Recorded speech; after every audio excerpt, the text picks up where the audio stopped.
कैसे करूं बयां मैं अजमत हुसैन की, जागीर है अजल से जन्नत हुसैन की।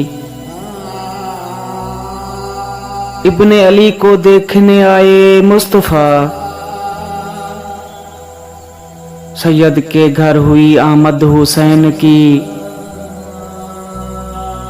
गर्दनों को चूमते थे शबीर के हजूर,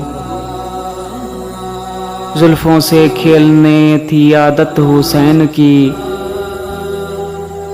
शानों पे मुस्तफा ने बैठकर बता दिया, करनी है देखो इस तरह इज्जत हुसैन की।